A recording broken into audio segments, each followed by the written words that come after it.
And that's it. We are live. We are here. We are here for the AFC South Divisional Debates. Welcome to the Commissioner Evaluation Podcast. I'm John McGlynn, and you can find me on the Twitter machine at John McGlynn75. I'd like to thank Nick Script at P2W Fantasy for letting me use his YouTube channel to produce this hopefully heated divisional debates. Today, I plan to have some more fun in part 3 of this 8-part series where fan passion and fantasy goodness go head to head. Today, we have some more really sharp and talented creators in this fantasy football industry. But first, I just have to say, hey, Commish, we want to take your draft to the next level. Draft Kits is here to make that a reality. Whether you run a standard PPR, Superflex, or IDP league, Draft Kits has a kit for you. What about Dynasty? Absolutely. They have kits for these leagues too. In fact, their Dynasty kits have over 650 labels, including 150 rookies. They have 3 label sizes for medium and extra large. The kits come with a large full-color draft board poster and a set of self-adhesive player labels. They even have a full line of reusable custom draft boards to let you show off your league style. Choose from any of the 68 backgrounds or use your own images to make a draft board as unique as your league. A bonus for your listeners, they are giving a 10% off any order.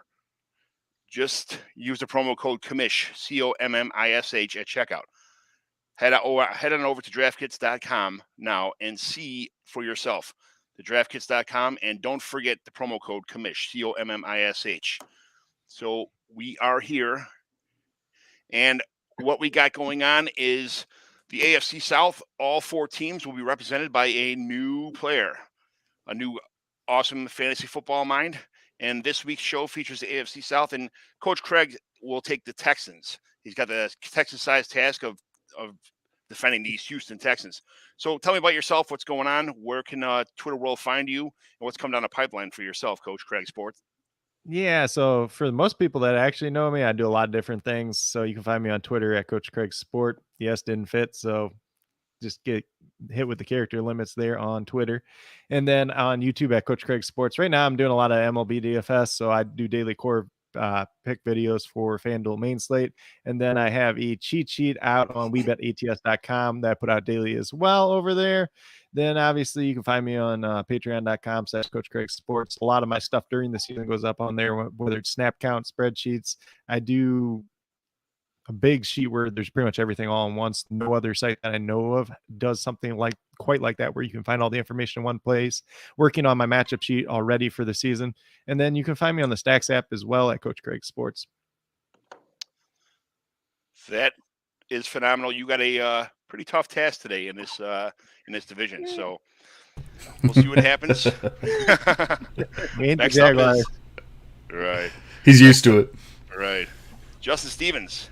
Justin at JustinFF_, providing the Colts will gallop to this division's title. Tell me about yourself, where the Twitterverse can find you, what's come down the pipeline, and what you do. Yeah, so you already said my personal Twitter handle. You can also find me at Toylist Titles.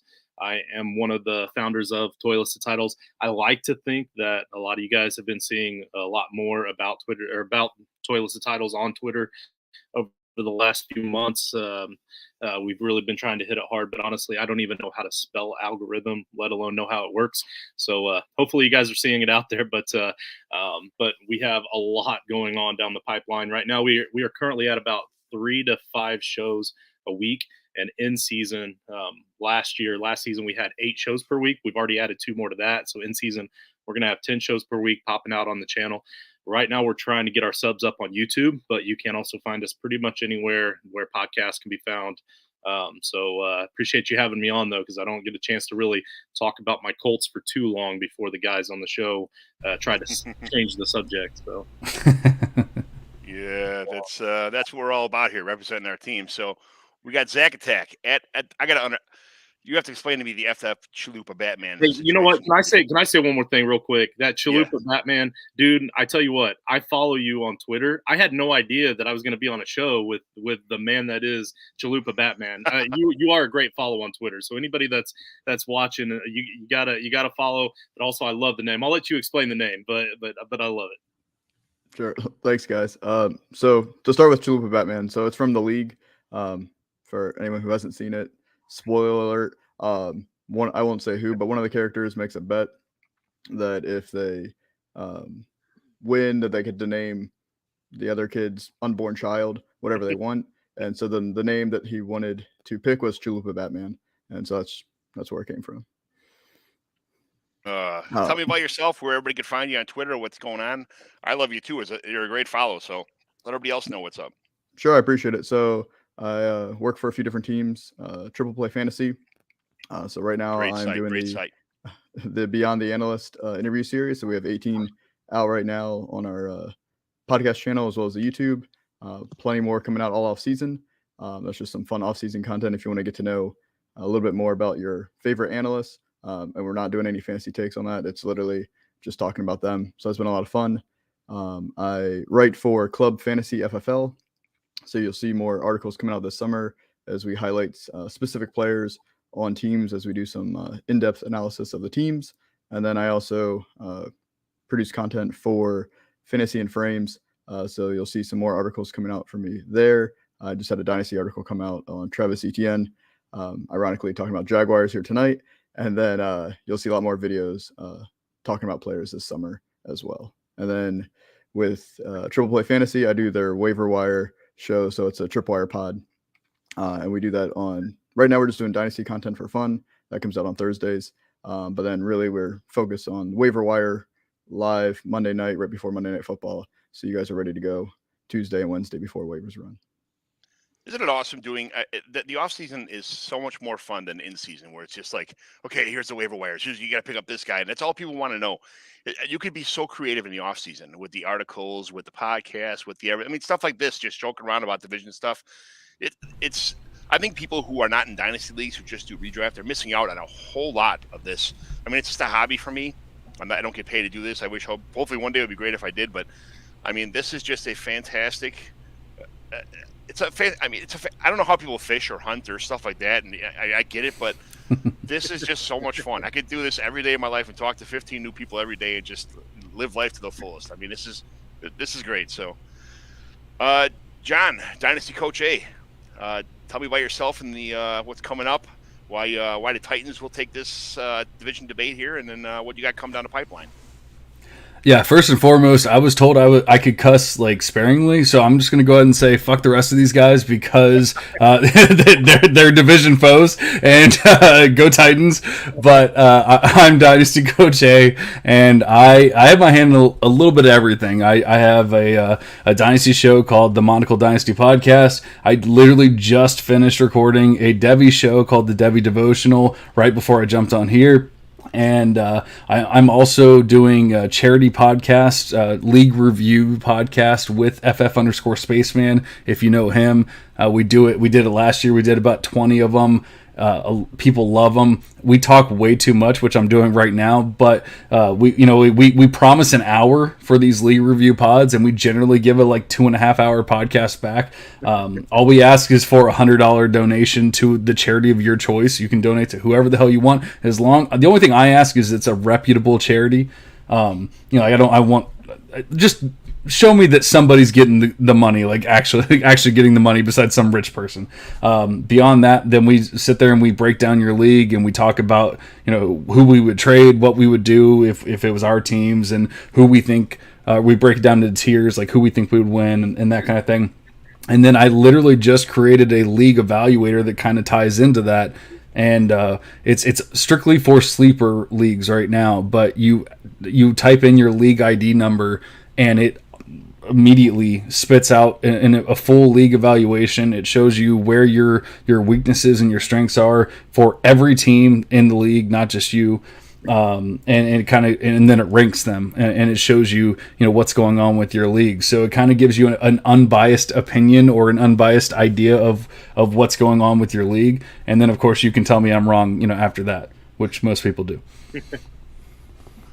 Well, nobody's wrong here because as you find out in the long run, sometimes when you have the most hottest takes, or when you had deep down in your soul, this is the right answer, and then 2 months later, you're finding out that you were completely wrong on some of your takes or some of your evaluations. It is what it is. I mean, it's a game. We're all guessing. We're all doing the best we can to make our best evaluations here, but it is what it is. So I'm sure you did the best you can. I'm sure you guys are doing the best you possibly can. I look forward to seeing all of your stuff, but We'll start at the quarterback position here. What we'll do is we'll talk about the team starter, if anything and any backups, any people that are coming through the pipeline, through the draft, stuff like that. So what we're going to do is we are going to start with Coach Craig here. So tell me about your quarterback situation. Well, we got the second-year cat named Davis Mills right now. He had a lot better rookie year than a lot of people probably thought he would have had, including myself. I was really surprised when they took him in the third round. I facepalmed on live stream when it did end up happening. I had the 7th-round grade on him. He had the least amount of career starts of any quarterback in last year's rookie class coming out of college. The biggest thing about him that he had to his name was he was the number 1 quarterback recruit coming out of high school his year out ahead of Tua. So that was the biggest thing. He was decent last year. He had like just over 2,600 passing yards, 16 touchdowns, 10 interceptions in 13 games. That was second among rookie quarterbacks in touchdowns last year. And he had this, would have been tied for first fewest interceptions, unless you count Trey Lance, but he only really played in 2 games. And then he had the second highest completion percentage. And the third highest passing yards per game among rookies last year. So he was a lot better than people would have thought he was going to be, especially coming out as such a raw prospect. Shout out to Pep Hamilton for coaching him up to look average enough.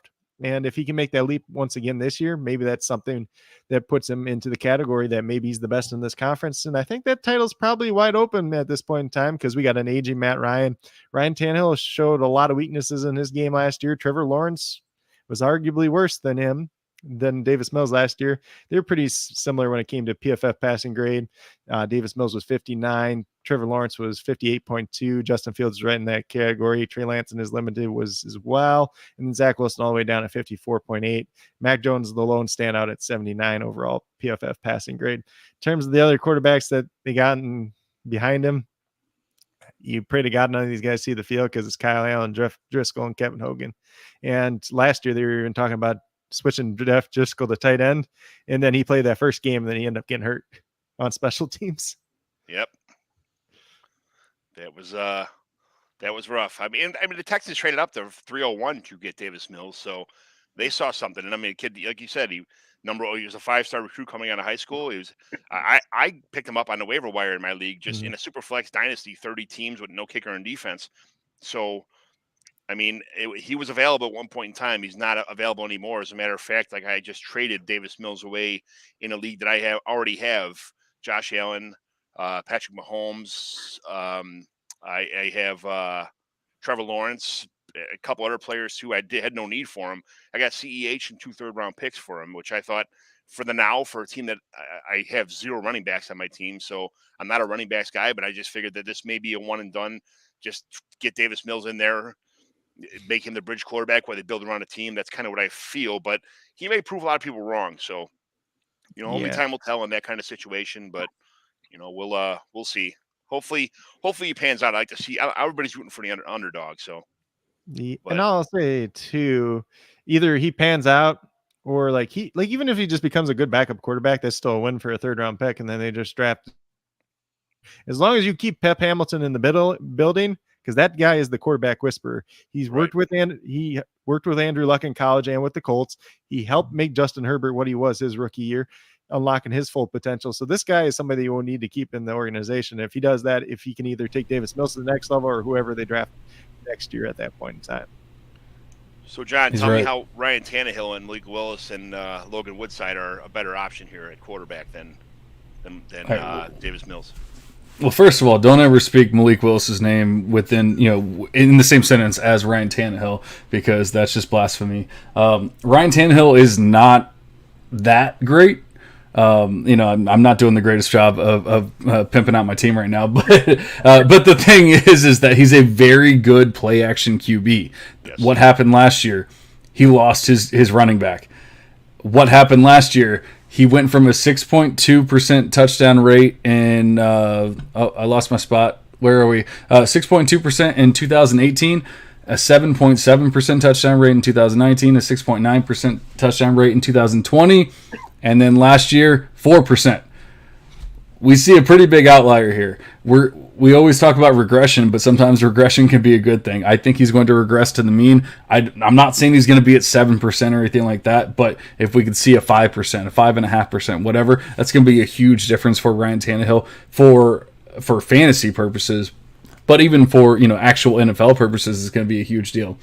And to Craig's point, like Davis Mills was one of the most open books. Like we had no idea he'd only played 12 games, 14 games in his college career, that actually mattered. And so we had no idea who he truly was, and it's really difficult for me to rank him or say he's going to be good or he's going to be terrible because of that. Now I think on the other end, people are also saying he's going to be amazing, and I highly doubt that's ever going to happen. So I think Mills can be good. I think Tannehill can be good. I do not think Malik Willis can be good. That is never going to happen. He was already bad, and then people tried to push him into the first round. That didn't happen. And then he drafted in the third round, and now people are like, well, we talked about him possibly being in the first round, so now we're going to say that he could take this job. No, he's never going to take that job. At best, he's backup. Let's say I'm 100% wrong.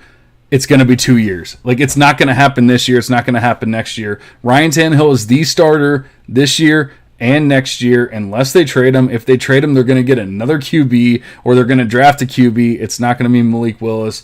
Ryan Tannehill is owed $19 million, or he has $19 million in dead cap next year. He has $43 million in dead cap this year.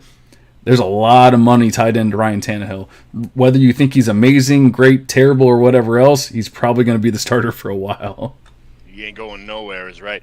And I like Ryan Tannehill as a guy, another guy who played receiver in college for half his college career, and then came out, turned into a quarterback. He's got good wheels. You can see he's a good quarterback. When your team is built around the play action, and you have a stud like Derrick Henry on the team, and he goes down, I mean, you were just kind of, at that point in time, the wheels fall off the track for your whole game plan. So I get it. It is what it is. But I expect a lot of, like you said, touchdown positive regression here with this year with Henry coming back. So I'm a big fan of it. Big fan of it. Let's move on to the Colts now. Matt Ryan. We got some Jack Cohen, who actually got drafted in the Campus Canton League last year. And Sam Ellinger, James Morgan. What do we think about the Colts? Well, actually, we don't have James Morgan anymore since we signed Nick Foles off of free agency as a backup. We did cut Morgan. I want to say unfortunately because I love watching that kid just in practice, and during OTAs you hear all these great things about how he's such a good person and a good guy, but unfortunately that's not going to get you on a roster spot. But so it was obviously a great upgrade to get up to Nicky Foles here. But I tell you what, the other two guys were extremely realistic about their quarterback. So I got to be realistic about my quarterback too. Matt Ryan goes as his team goes. We've seen it time in and time out. If the team around him is playing well, he's going to play well and they're going to do well. If they're playing poorly, he's going to play poorly and they're going to do poorly. Hey, we're not on Paris Campbell yet, Nino. Get out of the chat for a minute. All right. I'm not ready for the Paris Campbell talk yet. You're worried about Paris Campbell when he said that King Henry was going to hit a wall? What the hell? Why the hell are we talking about Paris Campbell? He just said King Henry's going to hit a wall. So Matty Ice comes and joins the team. I will say this much: once when the Colts had this great young talented team 2 years ago, there were high hopes, and then Andrew Luck surprises us all. He retires literally 2 rounds after I drafted him in a live draft. I was there in front of all my buddies, and I started screaming and cussing, and they didn't understand why. And I was like, because my fucking quarterback just retired right after I drafted him. But anyway. I digress. I'm still a little bitter about it, but so I was saying we need a guy that can just manage, a game manager, right? And then they go out and they get Phillip Rivers, who's obviously not a game manager. He's a gunslinger, and that's not what the Colts needed. And then they got Carson Wentz, and I thought maybe this guy can just manage a football game. Maybe he can do it. And turns out he sucks. Who would have thought? So now I'm really hoping that Matt Ryan, because over the course of his career, he has shown that he can game manage. He's also shown that he can blow huge leads in the Super Bowl. So I don't know. Hopefully he can game manage. I don't know, but I'm being realistic, and I do know that if he can manage a football game with the defense that we have, the running game, and the offensive line that we have, we should be able to do some damage. Yeah, I'm in the backyard at one of my home league drafts, and literally my takeaway is just pick Matt Ryan or Andrew Luck like 3 picks ago. And then I get the Sleeper app, which Sleeper has the best notifications of any of these things. And I look up, I go, hey, Mike, you might want to put something out because Andrew Luck just retired. He's like, no, he didn't. And I'm like, yeah, he did. Really? It came out in Sleeper. He goes, fuck Sleeper. They don't know what they're talking about. Who the fuck is Sleeper? It was like kind of a newer site at the time, Yeah. Like, I'm just letting you know, it came out across here. It must be. So he started looking up, and then he's like, this fucking sucks. Are you kidding me? And it was a pretty good home league at the time. Sorry, it kind of sucks not having Mike in it anymore, but it was a shock to everybody, not just Colts fans. So across the world, it was a big hit for anybody that's a football fan, because Andrew Luck was like, you just saw that he had a future that everybody was looking forward to. Good guy. I loved all his tweets about the what were those things? He was the, hey mom, I'm coming home. He wrote to his mom every like the lieutenant or yeah whatever it was. I forget, but I don't think that was him. I think that was a mock account, but it was still funny. I thought it was him, but it might have been. No. All right, so let's talk about the Jaguars. All right, so but why? We have to. Well, one, I'm not a Jaguars fan. I'm a Cowboys fan, but I will talk about the Jaguars, and I will keep it as realistic as possible, which is easy since it's the Jaguars. We couldn't find any Jaguars fans. That's probably true. I mean, I live in Florida. That's sad. We probably could have driven to Jacksonville, and we couldn't find a Jaguars fan. That would be willing. They would have had clown masks on. Yeah. So I'm in the same state, so it's good enough. You and J Mike are the only two Jaguars fans that I could find in the whole world. I'm not a Jaguars fan.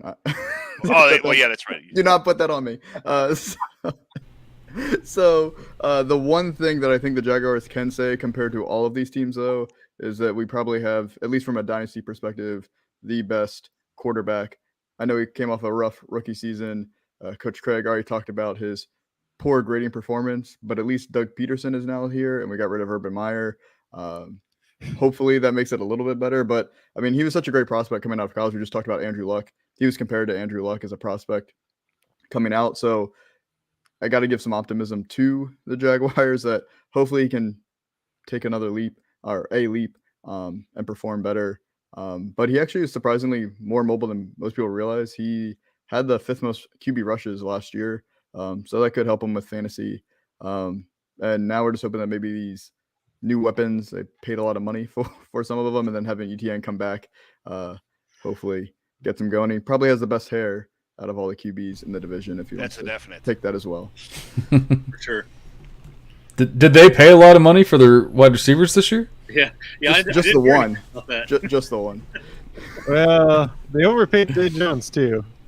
Yeah, no, they paid a lot of receivers. It wasn't just Kirk. They got one good one between I think they might actually have. It's one of the highest, like salaries for wide receivers at this point. Whether it's the highest or like top 5 or whatever it is. So yeah, it's pretty crazy when you think that we still have no true idea who their wide receiver 1 is. Evan Ingram. Oh well, it's like top 10 now after all the extensions that were given out. That's true. That's probably true. In the history of football, you just see that I've always been a Dolphins fan my whole life, and I was always super excited because they spent so. I live in Chicago, but I'm a Dolphins fan because the Bears cheaped out way back in the day, and they let Wilbur Marshall go after they won a Super Bowl. Yes, I'm old enough that I remember the Bears Super Bowl, so that's the Bears. So when they let Wilbur Marshall go, I was super pissed because he was by far the best linebacker on the team. They had Otis Wilson, they had Mike Singletary, and I'm just Wilbur Marshall was by far the best. I was so pissed because they cheaped out, and the Dolphins every year just went out and signed all these awesome players. And I'm like, F this. I want to go to a team that spends money. But it doesn't always mean that you're going to win because you spend the money. A lot of times, you especially the Jaguars this year, I mean, they spent money stupidly. Why wouldn't you spend the money on a long-term investment on your offensive linemen or the guys that are important. That, the defensive linemen, your good safeties, your stuff. Not just throw money at receivers that that shitty contracts are only good for a couple years anyway. There's if you're going to spend the money, just do it right. And I just think that's the Jaguars just seem to be one of those teams that can never figure it out. The Bears are kind of the same way. They signed the Nick Foles and the couple other guys to these humongous ass contracts, and they don't even start. They're just a mess. Just because you spend money doesn't mean that you're actually accomplishing anything. So, yeah, you're old enough to remember the Bears Super Bowls, but I'm old enough to remember the last one they lost. Oh, we were in a bar at my house when Devin Hester ran that opening kickoff back. It was absolute fucking pandemonium. I bet that was electric.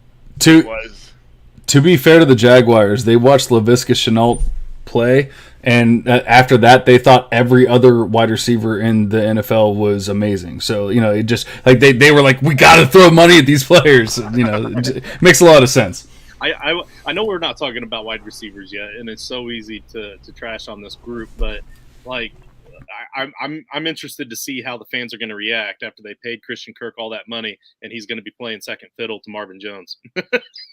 Yeah, no lie, 100% truth. I had a rookie draft that ended today, and I had to make some drops, and I'm looking at all these players, and I'm looking at Marvin Jones, and I'm like, I can't do it.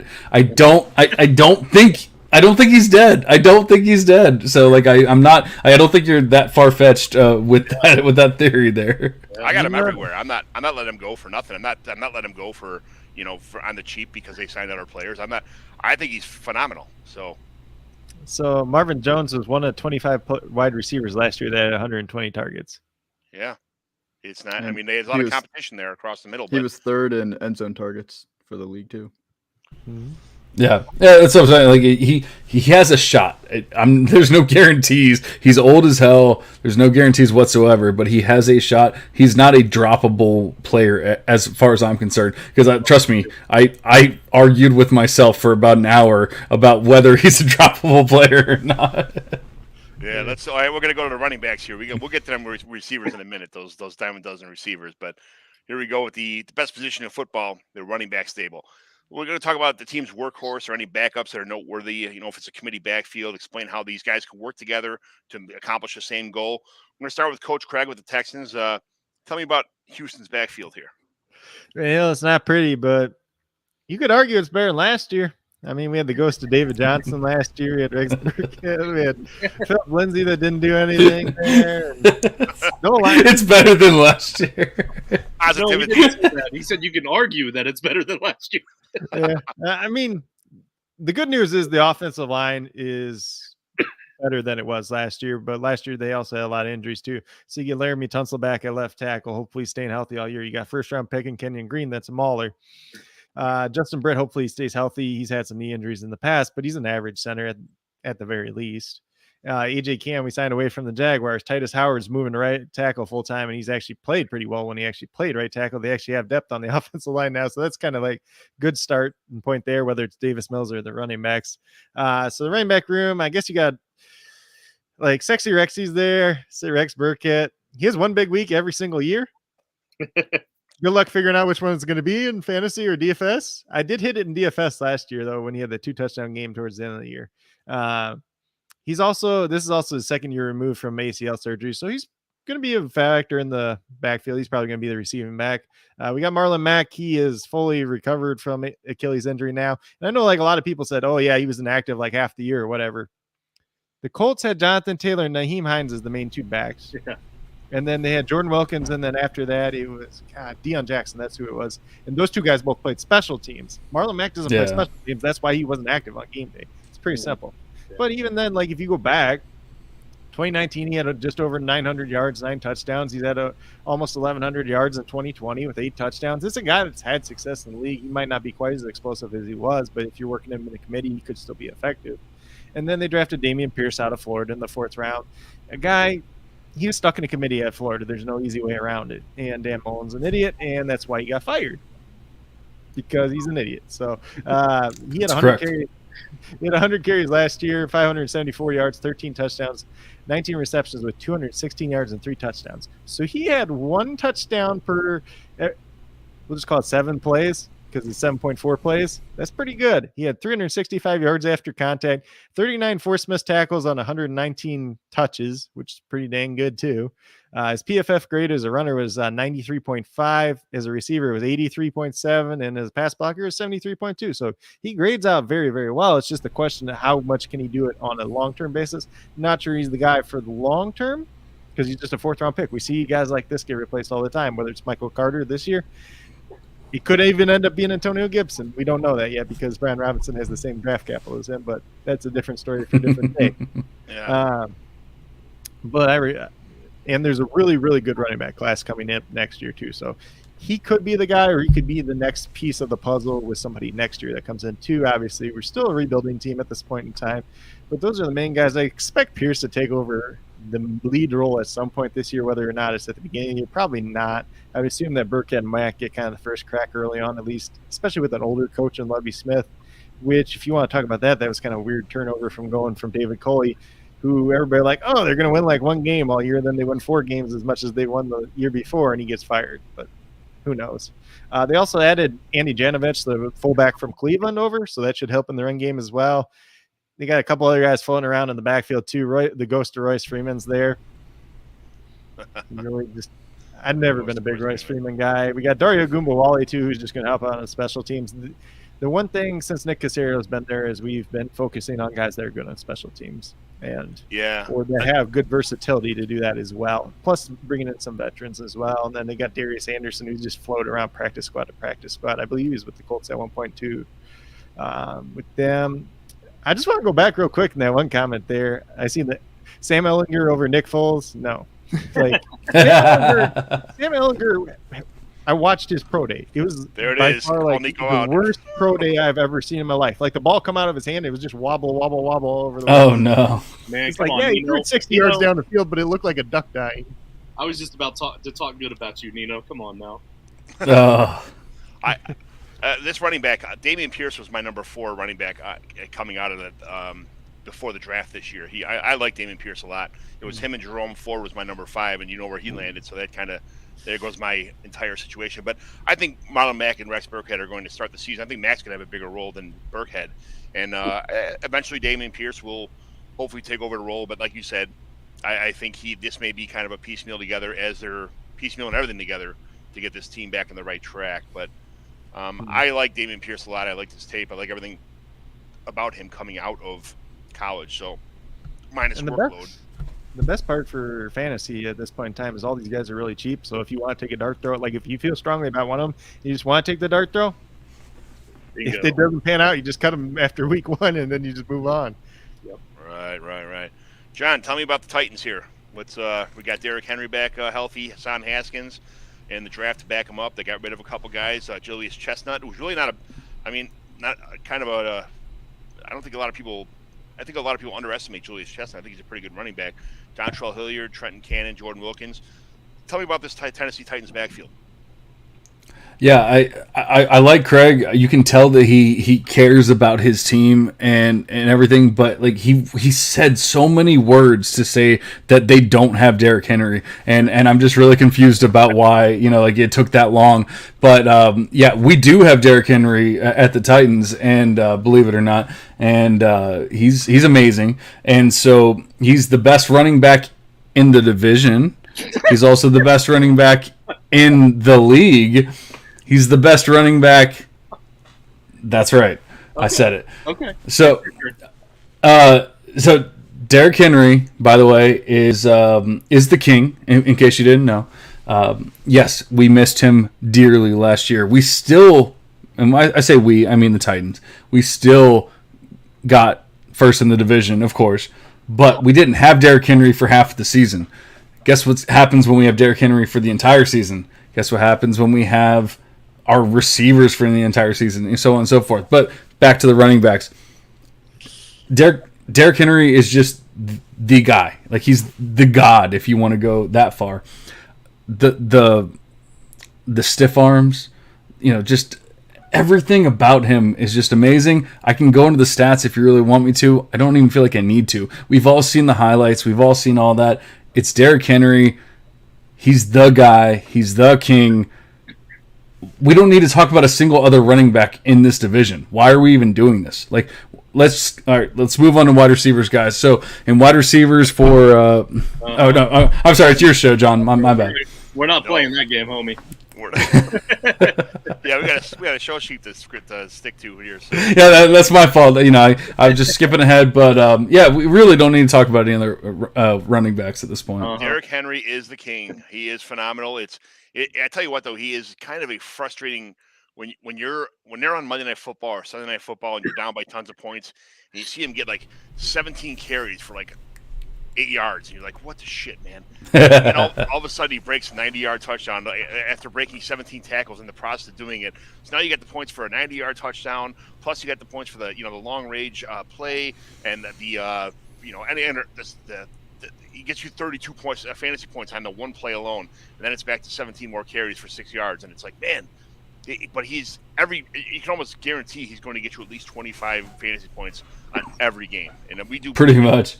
We do 0.2 points per carry in most of our leagues, so Derrick Henry's a good one to have. Just on carries alone, you can get 6 points out of the guy.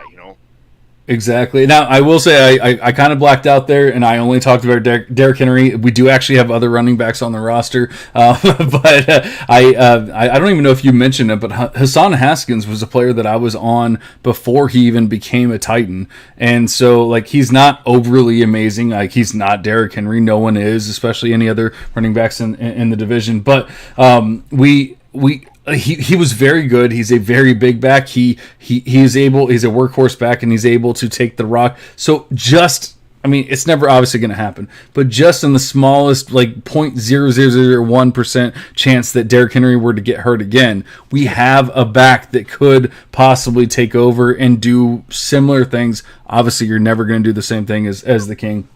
And then you had touched on Julius Chestnut. Extremely small school guy. Like he's probably not even going to make the team, honestly. But I took him in one league just because he could, and I'm a Titans homer. He could make the team, and people are pretty excited about him. Like I've seen people take him in like the 4th or 5th rounds of rookie drafts, and I took him in the 8th round of a rookie draft. Yes, we go to 8 rounds in that league, but it's pretty crazy. But point is, clear-cut best running back room in the division. Like there's literally no one else. Is he done yet? He made his point, so we're going to jump to the Jaguars next. We got Travis Etienne, James Robinson, Snoop Connor, Raquel Armstead. Justin's so pissed. Yeah.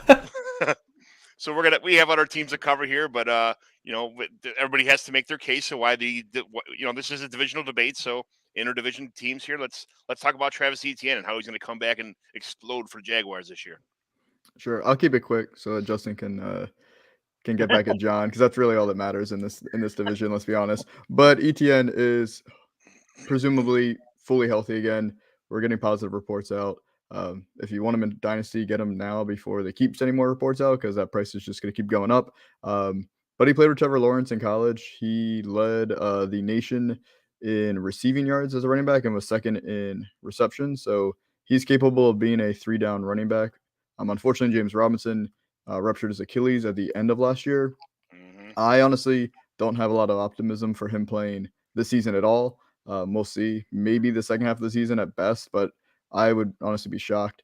And then you have Snoop Connor, which I guess I wouldn't call it excitement. But there's some people, you can pick him up late in your dynasty drafts. But he is a big back. He's 5'10", 222 pounds. So he may get maybe some goal line work here and there.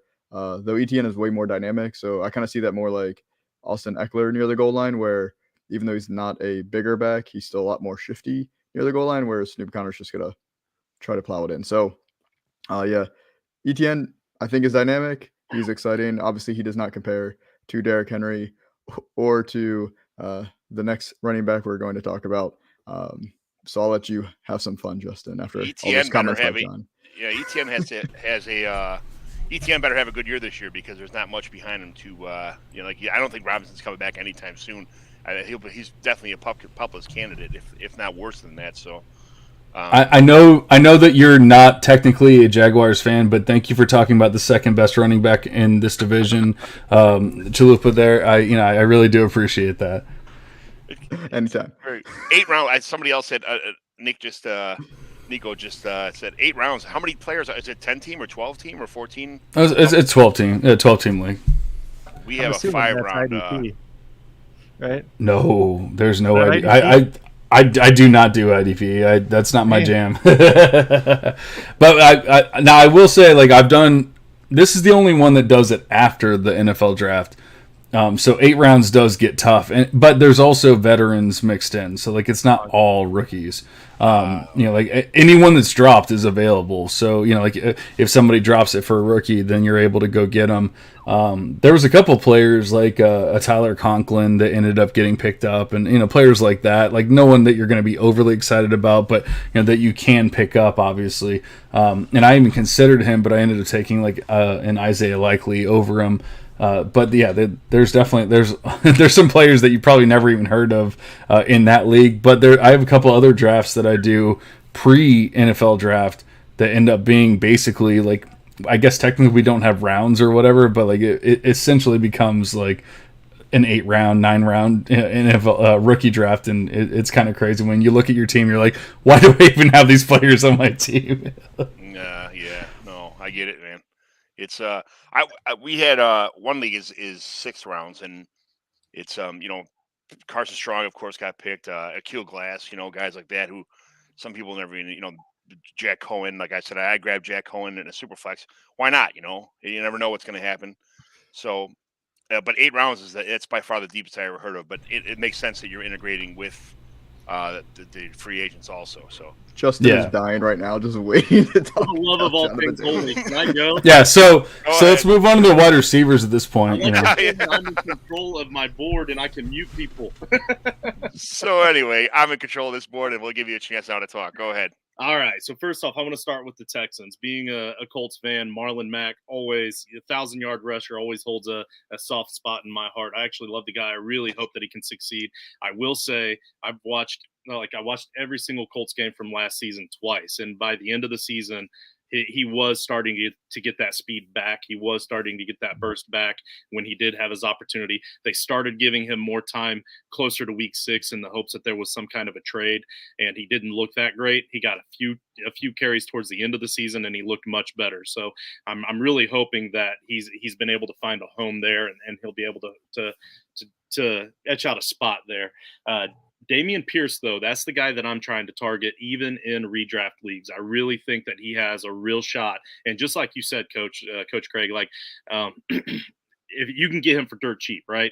You're going to get him for dirt cheap. And if it doesn't pan out, it doesn't pan out. But if it does, he's got a real shot at being a workhorse back at some point. And if it happens early, especially in Dynasty, you've got it. And I was going to talk about my boy Nino, who does Dynasty Dives, Dynasty Diamonds on our show. He did a Dynasty Diamond on Marlon Mack as well a few weeks ago. And they're all like real quick 2.5 to 4 minute videos. So you definitely want to check that out. Don't let his love for Sam Ellinger, this weird, strange love that I didn't even know he had, fool you into thinking that he doesn't know what he's talking about. The Jaguars, ETN, obviously he's got this opportunity. Let's see what he can do with it. I love the guy, very dynamic guy for fantasy purposes. I think he's going to have an opportunity to get a lot of catches out of the backfield. And we all know that catches out of the backfield equals some strong fantasy points for running backs. I love ETN. And you know what, John, I'm going to hand it to you. Derrick Henry is the king. He's King Henry. He was crowned a king, and once you are crowned a king, you can't take that away. But I will say he had that one really incredible season that made him the 100th best running back season for fantasy purposes of all time. He made the top 100. That's huge. That's a lot. It only took him 5 seasons to do it. But he did finally get one really, really great season and finally earned that crown.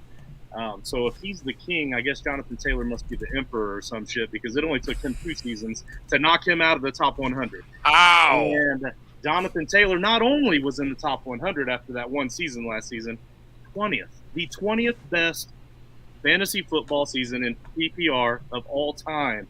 with that performance last season. He followed up a pretty amazing rookie season where he had 12 touchdowns with 20 touchdowns last season in his second season. 40 catches out of the backfield for 360 yards, 20 total touchdowns. Dude, yeah, I mean, I know you were joking about this whole King Henry's the best running back in the league, the best running back in the division. You had to be joking because you're fucking clueless if you're not. But I mean, wow. So far we have kind of an argument for Matt Ryan and Ryan Tannehill to be the best quarterbacks for their teams, depending on how the seasons go. Clearly, no argument for the best running back. So I'm ready to move on to the wide receivers now. I got this.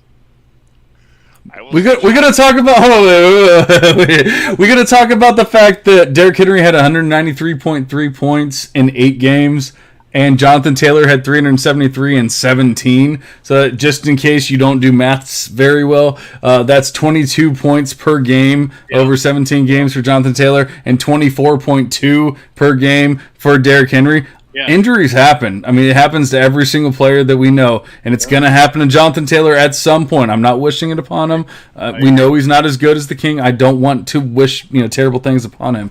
But if Derrick Henry doesn't go down, Jonathan Taylor's never even talked about. Like, we're literally not even talking about Jonathan Taylor right now if Derrick Henry doesn't get hurt and break his fucking foot last year.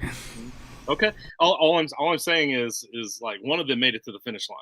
The other one, like you didn't win fantasy leagues, but the other one you didn't win fantasy leagues. So like it's the tortoise and the hare here. Like, man, awesomeness! I love the shit talking. Hey, I will say too, the Colts have a way deeper, better running back room than the Titans. And the best thing about I didn't even think to talk about the rest of them. The best part it does get tough when you're talking about the King and then like the mini King. It gets tough to to talk about these players, the other players. The Emperor Taylor, the Emperor. No, hey, for fantasy purposes, guys, I know it's just OTAs. And people want to talk big about OTAs, and I'm usually the first guy to say OTAs are bullshit. Don't pay any attention. Don't pay no mind to the OTAs, but it's my Colts, so of course I'm going to talk big about OTAs. Nyheim Hines is looking strong, and they're talking about how much he's being used in that offense scheme-wise. For fantasy purposes, get Derrick Henry over I still wouldn't get Derrick Henry over Jonathan Taylor, but it's going to be close. It's going to be a lot closer. But Nyheim Hines is going to be overused quite a bit, and I think it's going to hit Jonathan Taylor's PPR numbers. He's not going to get those receptions out of the backfield, but also Hines is going to get a little bit more out of the backfield as well. I think they plan on running the ball a lot more this season. People say they ran the ball a lot last season. They didn't really, not compared to what they should have. They should have ran it a lot more since Carson Wentz sucks. But I think they're going to run the ball a lot more. Then you got Phillip Lindsay as the third running back, another 1,000-yard rusher.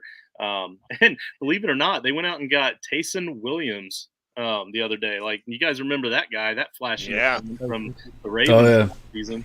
So, I mean, who knows? Flash is a strong word, but okay. R.I.P. JT. Hopefully we don't need Who said that? Hi, I'm John. Yeah, I'm John. It was fun. That was good. PJT. Oh, that's great. All right. Well, now we got them. We got those guys out of the way. Let's talk about some receivers here. We're not going to do slot receivers yet. We're going to do outside receivers. There's some debate, a little bit more debate here than there is in the running back situation, but we're going to talk about the outside receivers. We'll talk about slots and tight ends at the next section. But so, John, tell me about the Titans receiving core this year. We had some changes as I guess a way to describe that. Yeah, unfortunately, you told me not to talk about slot receivers, and yet they drafted like the best slot receiver in the game while trading away one of the better slot receivers / outside receivers in the game. So it's a tough one to talk about when it comes to this situation. I knew it was kind of like you got duct tape in your mouth for a minute here, but you got to do the right thing first. Yeah, no, it's fine. I feel like if Robert Woods didn't have the injury, then we would be talking about how the hell did they get Robert Woods from the Rams? You know, like it's a good trade. It's a good player to get, but we just have to hope that he's healthy and that he can be Robert Woods of old.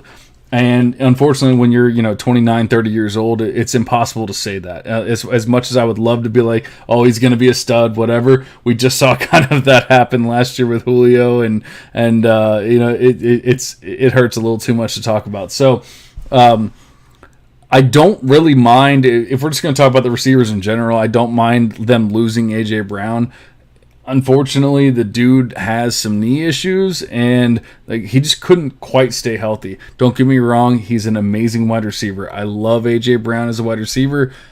I loved him as a Titan, but he wasn't always there, and that's part of the reason why last year didn't work. Beyond Derrick Henry missing time was AJ Brown and Julio Jones missing time, and you can't miss 2 to 4 games every single season and be a stud wide receiver in the NFL. You just can't do it. The money that you expect to make.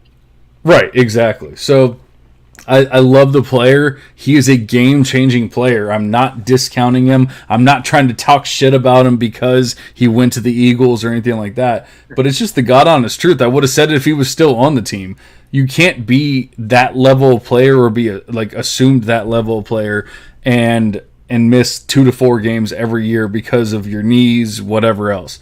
I think we downplay as fantasy players or whoever, just fans, we downplay surgeries and we just go, oh, it was just a cleanup. It was just a cleanup. But he had multiple cleanups on multiple knees, over and over again. And eventually it just kind of starts getting a little Todd Gurley-ish. And you're like, this is a little scary, especially when you're talking about a 24 or 25-year-old wide receiver. I love me some Treylon Burks.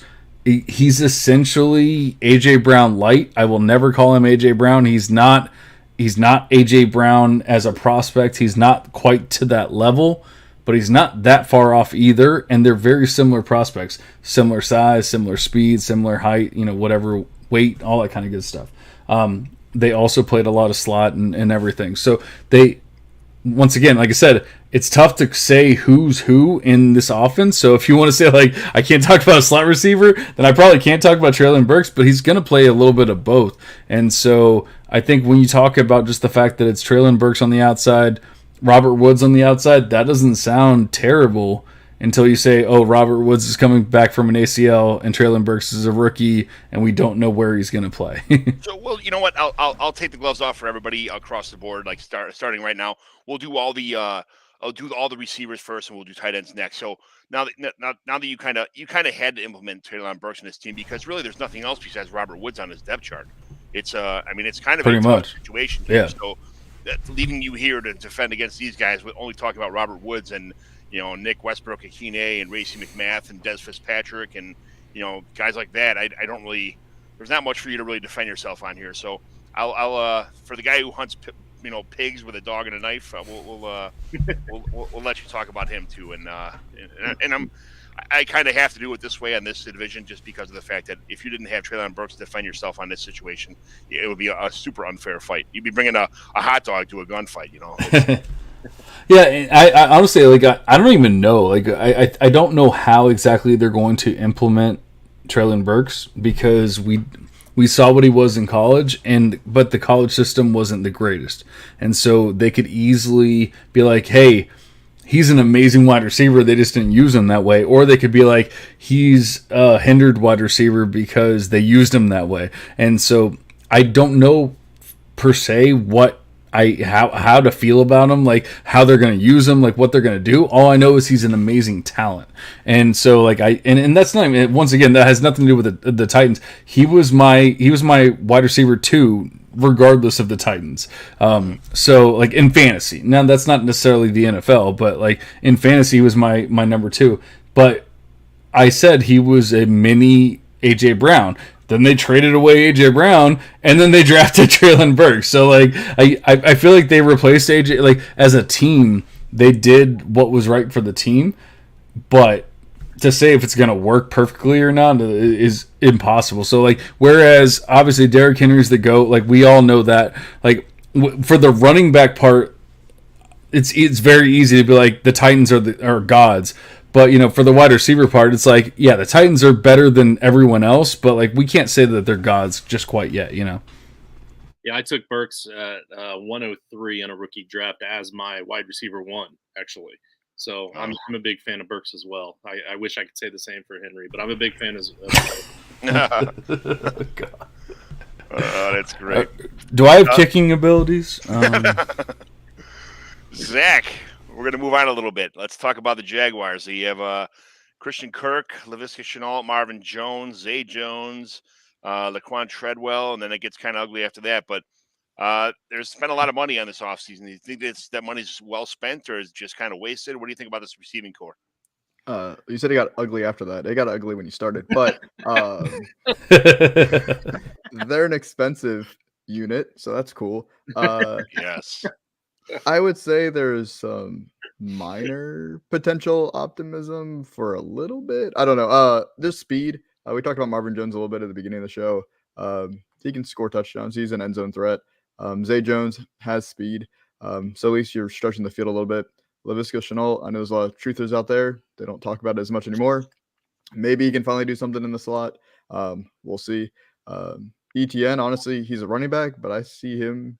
He could easily be maybe the second or third in the team in targets, depending on how this offense runs. And then Christian Kirk, we saw him have it was a respectable year with the Cardinals, completely different offense. So I'm curious to see how he does now after he got paid. It usually doesn't end well for those kinds of players, but you never know. Right. So definitely not the strongest core in this division, and not to crap on the Texans, because I do like Brandon Cooks. I think Brandon Cooks is better than every wide receiver on Jags, and Nico Collins is an exciting prospect. But I think maybe the Jaguars have a little more depth at that position than the Texans, but that's about all I can probably say about the Jaguars. Well, it's all right. They spent a lot of money. We'll see if that pans out. I think their tight end is probably the best receiver on the team this year, but that's he can't catch, so receiver is a strong word for him, but that's okay. That's such bullshit. Whoa. The guy dropped. Literally, there was a pass that came on his fingertips. And I was watching the game, and literally the narrative came out after that. Oh, he drops everything. He drops everything. That wasn't his first or last drop. So I know, I get it, but very, very good athlete, and we'll talk about tight ends later. But very athletic. But yeah, I trust Dan Arnold more. I'm an Evan Ingram homer, so I just kind of would you guys trade a third round rookie pick for in 2022? Let's say a 302, a 305, a 307, somewhere in that like top range for Evan Ingram right now in a 0.75 tight end premium? Or would you rather have the pick? Or would you rather have Evan Ingram? No, I'll take Ingram. When you add the premium, just because of what they have to do. Like, I mean, somebody's going to get those targets, and I mean, I feel like Ingram's going to be the number one targeted player on this team. I think there's so much to spread the wealth around here, but if he is, then they're in a lot of trouble after they paid. I would hope it's Marvin Jones, honestly, but yeah, I mean, going back to that, like if it was not tight end premium, I would have to think about it and I would have to see who's there. But when you add that premium in, then I think it does make a lot of sense to go ahead and just take Ingram there. 302. Yeah. Honestly, like I've gotten Jalen Tolbert, I've gotten Wan'Dale Robinson, I've gotten Sam Howell. I've a lot of players at that like 302 to 305, 6 range that I'm like I have to see who's there because I've also seen them go earlier. So like as long as they're gone, then I'm like go ahead and give me Evan Ingram. But if those players are there, there's way too much upside for me to be like, oh yeah, let me just go and take Evan Ingram at this point. Like, come on. When you said Tolbert, I'm like shit. I feel like I'm going to trade this now, and then like next week when we have a rookie draft, I'm going to be sitting there watching Jalen Tolbert at 302, be like, motherfucker. Dude, I've taken Jalen Tolbert at so many like 303s and just looked at everyone else and been like, are we looking the same draft board? Like, what's going on here? I want Evan Ingram because I'm a homer, but at the same time, I can just see there's so many good players. I feel like this is 2 drafts kind of combined into one, even though it's not a really good draft. It's a lot of players that sat out for a year, bypassed, stayed in school for an extra year. This is a very deep class, but it's not like studs, It's It's just kind of the depth in this class. Like literally, Justin Ross is going at the beginning of the fourth round. It's like I understand he's got back issues and stuff like that, but there's guys on here. The Damian Pierces, Damian Pierce won't be a third, I guess, but there's just so many guys I have targeted in the third round this year that I think would be a major upgrade over Evan Ingram. But I just like Evan Ingram. I think he's going to have a really good year this year, especially in the tight end premium league. I think he'd be a top 10 tight end. So that's just me. Talk me off the ledge a little bit when we get to tight ends, but we'll figure it out.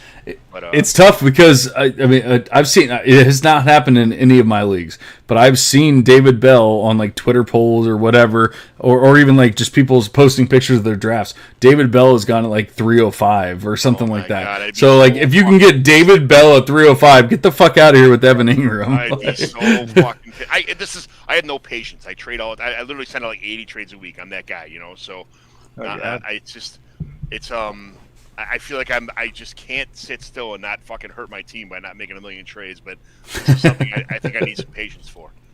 So, all right, how about them Texans? As long as we talked about Brandon Cooks and John Mechie and Nico Collins, and then pretty much, not too much after that, but that was it. That was it. All right, and so now let's move on to the tight ends and tell me about the Houston Texans. At least we have the most proven wide receiver in the entire division, and Brandon Cooks. He's got 1,000+ receiving yards in 6 out of 8 seasons. Last year, he had 90 receptions, over 1,000 receiving yards, and 6 touchdowns with a combination of Tyrod Taylor and Davis Mills. And we assume Davis Mills isn't going to get worse. And the offensive line's better. The offense is a little bit better. So it should help Brandon Cooks overall. Nico, it was an up and down rookie year, but that was to be expected since he opted out of the 2020 college football season due to COVID, obviously. He was a guy that had a 9.57 RAS score, relative athletic score. So he's a guy that's very athletic, coming out pretty similar to DK Metcalf in terms of measurables and all that. Minus the abilities. DK, okay. They are very, when you actually watch them, like in college, they're very similar. They only ran go routes, they only ran slant routes and jump balls. They did the exact same thing. So there's a chance. Just that pesky talent. Right. Just that six-pack, I guess. There's still a chance there for him. I'm not writing him off. He still had 13.5 yards per reception, 60 targets, 33 receptions. Nothing like crazy, but they didn't draft his replacement this year. Let's put it that way at the very least. John Mechie is a slot guy at the NFL level. He's coming off an ACL tear in the SEC championship. The best thing you can say about him is he's a gritty, physical player. He likes to block, even though he's tiny. And he's been well coached at Alabama. He had 55 receptions for 916 yards, 6 touchdowns in 2020, a year that he wasn't really supposed to play that much until Jalen Waddle got hurt. And then last year, everybody's like, oh, he underproduced, like he underwhelmed, but he still had 96 receptions, 1,142 yards and 8 touchdowns. It's just the fact that Jamison Williams was there and having like 1,600 yards that everybody's just like, oh yeah, he underperformed. Well, he still played pretty well. He was a little bit surprised there where they did end up picking him and trading up to pick him, but I think we definitely had a need at slot receiver, and he'll do well there in time. He's probably not going to be ready for the beginning of the season, so we're going to have Chris Moore there, who actually looked okay. He's looked flashed at times throughout his NFL career, whether it's been with the Ravens or the Texans. He had the one big game last year versus the Patriots. Davis Mills trusts him for whatever reason, so he's probably going to be the slot receiver to start the year. Chris Conley's there. He's just a veteran that can kind of play on the outside if need be. Before he got hurt way back in the day with Kansas City, he was an athletic freak as well. Phil Dorsett's around. He's a former first-round bust. He probably don't make the team anyways, though. Jalen Camp's there. Jalen Camp. I was waiting for you to say Jalen Camp because I had the world's biggest hard-on for Jalen Camp coming out. I'm like, this guy's going to be it. He's like a freak. He's, and just you just like players. I was just hoping that he would end up being something, but I had a lot of man love for this guy. And he's never panned out. He's probably a practice squad level player, but I wanted him to be something in the NFL. And we don't judge here, John. So it's safe zone. Everybody has their guys, and like Deshaun Hamilton was somebody else. we do. Oh man. Okay. All right. So it was a lot of fun, guys. I'm gonna go ahead and get out of here. Yeah, I slipped up on that one, but Deshaun Hamilton, like he was another guy that I was in love with back in the day. He never really kind of like put two and two together to get over the hump to be that guy. But he there's a lot of guys in this team that I think people had the last couple of years on their teams expecting them to do a lot more than they did and just never panned out. The Chris Conleys. How many people had Chris Conley on their team? How many people had Deshaun Hamilton? How many people? Well, only I probably had Jalen Campbell on my team, but that's a lot of guys that people had a lot of faith in before that never panned out. So we'll see. Yeah, I will say that. Do you think Hamilton's going to? Do you think Chris Moore's going to start over Hamilton this year at the slot? Apparently you're the one Deshaun Hamilton truther I've ever met in my life. I think the dude's terrible, and then he got hurt. So like, I don't think at least since like 2017. Right. Yeah. I thought they didn't exist. If I'm being completely honest, Jalen Camp's probably going to stick around as the practice squad guy, but he's a freak athlete. He's just his second year out of Georgia Tech. They didn't throw the ball a lot there either. That was his biggest problem. He didn't get any work because they threw the ball like 12 times the whole season. Yeah, same thing. But I mean, it's been that way for forever, even back to when Calvin Johnson was there. Right. And he got like 50 catches just because he was Calvin Johnson. So, right. Yeah, I don't even think Deshaun Hamilton makes the team. I don't think he's a very good slot wide receiver either. What? There's another guy further down that I actually would prefer over him, Condor Weddington. He was at Stanford. He had 2 really good years at Stanford. The other 2 years he was hurt, but he broke out as a freshman. I think he had like 50 catches his freshman year. Got hurt as a sophomore. I might be mixing these years up because it's been a while, but he was one of my favorite undrafted rookie free agents last year. He signed on with Seattle, then he went down to San Francisco after a while, but he's a guy that's really shifty. He's a good punt returner too. So I think there's a chance he can make the team if he shows out in the preseason. Then they also brought in Johnny Johnson out of Oregon, a guy that should have went back to school, if I'm being completely honest. Like, especially he's just a big guy. He's not fast. He's still super raw, even though he was like a 4th-year senior.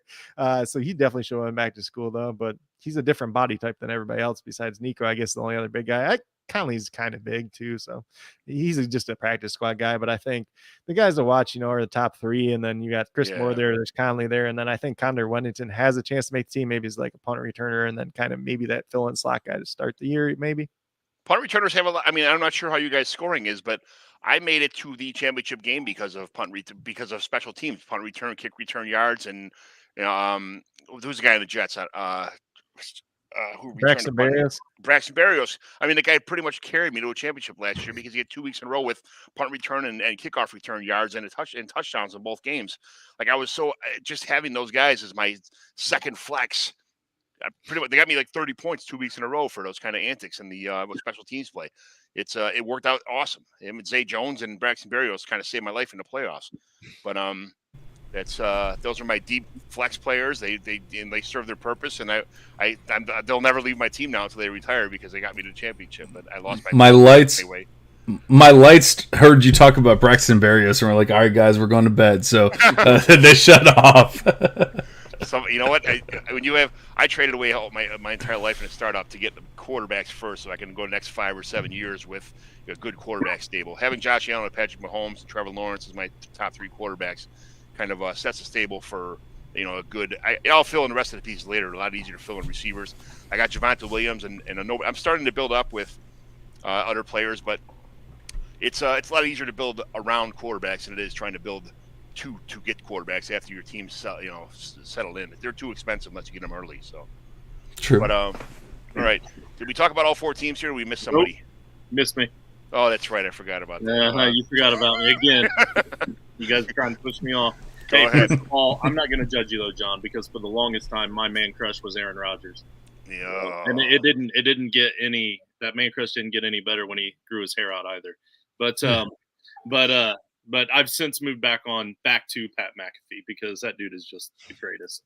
So, yeah. But anyway, so the wide receiving core. First off, I want to say that just because none of these names on most of these teams don't really stand out as like a huge name, a big player, don't be afraid to take them in fantasy. Just like what we were talking about with Damian Pierce and Marlon Mack, get them late. Somebody has to get the targets. Somebody's going to get that cleanup work. And especially with the Jaguars and the Texans, when you know that they're behind and they have to play, they have to throw the ball. You're going to get a lot of garbage time with those guys. don't be afraid to take shots on players like that. We don't take shots on the third or fourth best wide receiver on teams that are good and teams that have other good wide receivers. You take shots on these guys. Those are your deep shots. The biggest knock for the Colts when it comes to the wide receiving core is that Michael Pittman, this is going to be his third year, and he's the veteran wide receiver of the group for the most part. I mean, none of the other veterans on the team are really worth talking about. Probably not really even going to make the cut, except maybe Paris Campbell. He'll make the cut until he gets hurt when the roster comes out. But we do have some guys like Ashton Doolin who's going to step up and play a bigger role. Mike Straken. Love Ashton Doolin. Mike Straken is a guy that many of you may not have ever even heard of. Came from a really small school, but he had some incredible stats coming into the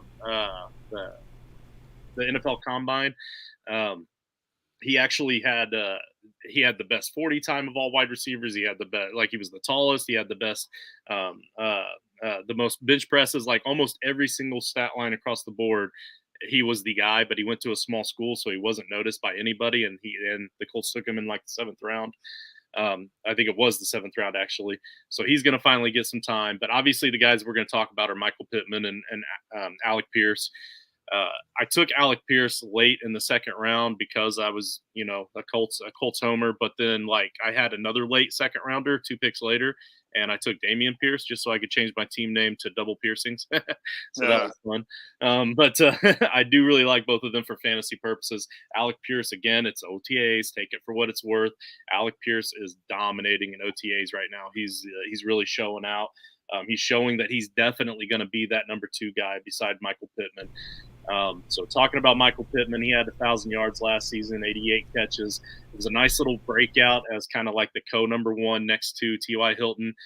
T.Y. Hilton was in and out all season with injuries. He had lost a step. Now without T.Y. Hilton, I see Pittman as having a real opportunity. And honestly, with that step, with T.Y. losing that step, and Pittman making a jump in his 3rd year, I kind of think that I like this whole Pittman and Alec combo better than the Pittman and T.Y. Hilton combo that we had last year. It's just time to move on. So I actually like our wide receiving core better. He's and like I said, I really think he's primed for a big 3rd year breakout as the de facto number 1 with a better quarterback. But also where the veteran presence comes in is actually in the wide receiving room, because the Colts did hire future Hall of Famer Reggie Wayne with his 14 years of experience to come in and be the wide receiving coach. And that was a huge hire that right. much needed for this young group. So I am looking forward to that. Obviously I'm looking forward to seeing Reggie on the sidelines. He has a little bit of a bad rub that he needs to make up for whenever he left the Colts and he signed with the Patriots for 2 days before he decided, you know what, I can't do this, and he quit and retired. You don't do that. So I don't know what that plan was. I like to think that it was he was going to try to get the playbook and maybe get some insights for the Colts before he retired. I don't know what it was, but you don't leave the Colts and go play for the Patriots. So you got some making up to do, Reggie, and hopefully you can do that this season. Couple questions here. I have Mike Strachan on a couple teams. I've had him since he's been in the league, and at what time? When do you cut bait with guys like this? And like Ashton Doolin, I know Ashton Doolin is a freak athlete too, and that kind of deal. Like, how much time do you give these guys in your rosters before you have to move on? Like after this rookie draft, and I got some serious questions with guys I'm going to have to import and guys it's only a 30-man roster, which sounds like 30 guys. That's crazy, but it's not. 30-man rosters is a lot smaller than it sounds when it comes. Before he answers that, can we just talk about the fact that if you don't even know how to pronounce your second wide receiver's last name, do they count as a second wide receiver? Because it's definitely not Pierce. But it's definitely not Strachan either. It's actually Mike Strawn.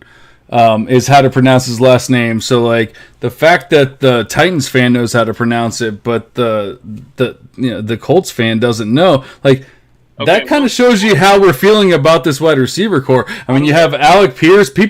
I've heard multiple people call him Alex Pierce. I mean, we have no idea here. It's just like it's not good. Let's just say that, It's clearly Alec Pierce. but also like every single podcast I listen to, every single host announcer I listen to, they call him Straken. So maybe they should start listening to me because I've never called him Straken. You know, depends on what part of Germany you're from. I've actually said his actual name, which is Mike Strawn. Okay, so you're the one guy in the world that's right. Okay, gotcha. Well, no, there's actually one other person because I heard it the first time, so like, I don't want to. I don't want to take all the. That person was right, and then I was like, hey, I'm going to ride this coattails, you know, and so I did that. But no, to answer your question, John, this is the season. Like every situation's different, right? When it comes to those guys that we just love and we just don't want to give up on, and you ride it out and you wait. But in this situation, the only real competition ahead of them are Pittman and Pierce. If they can't slide into a third spot and get some kind of a look this season and make some kind of a decent name for themselves out of this kind of opportunity, then they're just not worth it. And then we're going to cut bait for fantasy purposes and ride on. Unless you're in one of those leagues where, like you said, you get points per kick and punt returns, then Ashton Doolin might be a guy to that's different in certain situations, but. That's different. And Alec Pierce is my wide receiver 27 in this rookie draft, just to be clear. But go ahead and you guys continue your conversation. I'm sorry for taking over.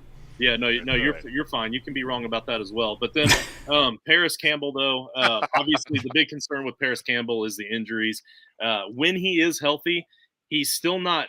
I know everybody, even the truthers. I'm not a truther, guys. The truthers want to say that Paris Campbell is like this dynamite player that's going to change your fantasy team. Like, I'm a realist. He does change the way that the Colts play football when he's healthy. He does help the team on the field greatly when he's healthy. He's still not a fantasy stud, guys. It's time to move on. Yeah, I've come to that conclusion. Unfortunately, that's kind of where you just got to get that. It is what it is. So, but what it is what it is tight ends. So we're going to talk about some tight ends, finish out this situation with our tight ends. Do we have to? Yeah, I think I'm done. Yeah, let's go ahead and call it quits. Like we're good guys. It was a great pod. Everyone had fun. Coach Craig, thank you very much. Chalupa, so thank you so much. John, thank you. Anyone else that was here, you're cool. I would say that too if I were you, but let's talk about Evan Ingram first, since we love Evan Ingram so much. I think everybody loves Evan Ingram as much as I do, right? Well, he's athletic. He's athletic. He sure is. He's not even the best tight end on his own team. Yeah, so at the value, Dan Arnold might be a better pickup. But yeah, that's about as much as I can say about Evan Ingram. There's so much potential and promise, and maybe he puts it together down in Jacksonville. Who knows? But yeah, you can't trust him. He's not reliable. He had a great rookie season when he was the only person to throw to, and we'll see what happens, I guess, in Jacksonville. The only thing you can say about Evan Ingram is that he has not had a true shot. He had the back end of Eli Manning's career, and then he had whatever the fuck Daniel Jones is. So like it's literally not the greatest prospect profile, whatever you want to call it. So Trevor Lawrence is not, he didn't have the best freshman profile or whatever, or rookie profile, but I believe he is better than late end of the career Eli Manning and any career Daniel Jones. Yeah, I feel like a lot of these players are going to be elevated from Trevor Lawrence actually having a system and a coach and each other to kind of lean back on. And I think this, Evan Ingram is just going to be a guy that's going to be open, being covered by a linebacker now, and being in a situation where he'll be able to make the most of his situation at the tight end position. So I have a lot of faith in Evan Ingram this year. Like I said, I don't know. Like we talked about before about the trade I was talking about, I don't know if it's worth keeping him on. I know he's only 26; he'll be 27 soon. But I don't know if it's worth keeping him on the roster or just cutting bait right now and moving on to a younger person that maybe could have a little more promise, as opposed to just farting in the wind and hopefully somebody smells it kind of thing with Evan Ingram. So let's talk about the Colts tight ends here. Okay. Yeah, I can do that. I was ready to try to say something good about him. It is a rough group, not gonna lie. But I will say this much. I do know Matt Ryan he was able to take advantage of Julio Jones with his huge arms and wingspan and his huge hands and all that. Like, that was the jump ball, deep threat sort of guy. If we're talking size, we've got Mo Alley Cox, who is an absolute monster at 6'5". His wingspan is 86 inches, 36 inch arm reach. And Jelani Woods, the rookie that they got, really isn't even that much smaller than him. So they're going to be towers. They're going to be towers. Well, he's bigger in size, but his arm span isn't quite as long as Mo. Mo Alley Cox, his wingspan is amazing. But so I can see a lot of 2 tight end sets in the red zone, especially down inside the 10-yard line, inside the 5. You got that amazing offensive line. You got the actual best running back in the league, and you've got those 2 towering tight ends. And then, of course, the great route happened in his own right with Michael Pittman on the outside. So it should be pretty easy for the Colts to actually score once they get down into the red zone. One interesting thing I will say is that Kylan Granson, the rookie last year, they were grooming him to be the next tight end to take over for Jack Doyle when he left.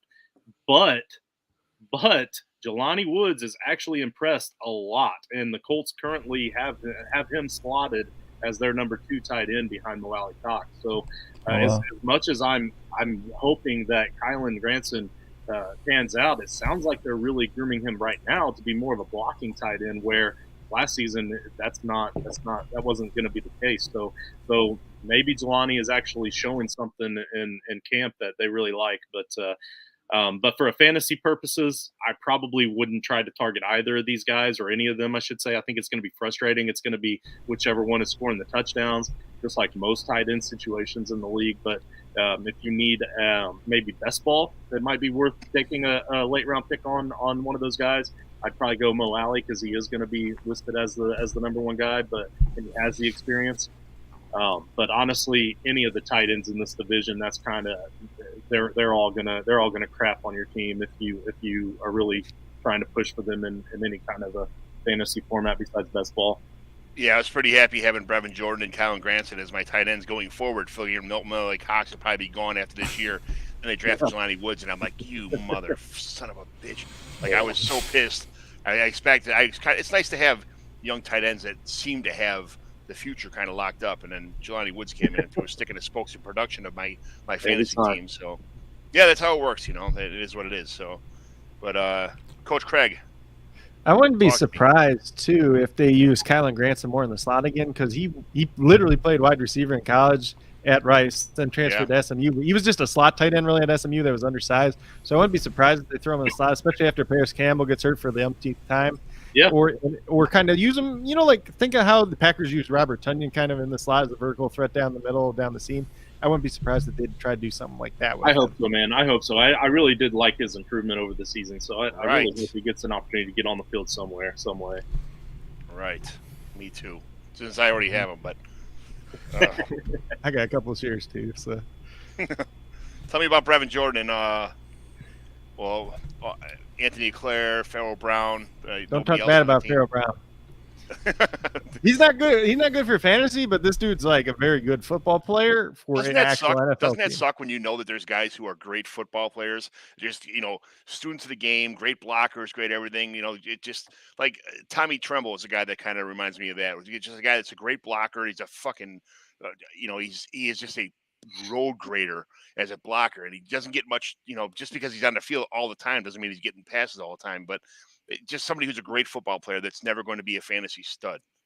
But Pharaoh Brown's not that level. But I mean, I know you like him. It sounds like he's one of your guys. But it just sucks that there's guys who are great at football but not fantasy treasures. Mm-hmm. And then obviously Brevin Jordan is probably the biggest name here. He showed flashes last year, despite limited playing time as a rookie. He really only played 9 games, and most of them it was barely even in those 9 games. Still drew 28 targets, 20 receptions, 178 yards, and he had 3 touchdowns in 2021. Not a bad rookie season for a guy that really wasn't supposed to be on the field much. The biggest thing about him coming out of high school, he was the number 1 tight end recruit coming out of high school. And you know who was number 2 that year? No. Who was the most tight end last year? in fantasy coming Who's into year? Rookie. Kyle Pitts. Kyle Pitts. He was ahead of Kyle Pitts coming out of high school. He had over 38 receptions every year at Miami and averaged 15.2 yards as senior, or I guess it was a junior, at Miami as well, with pretty bad team around him.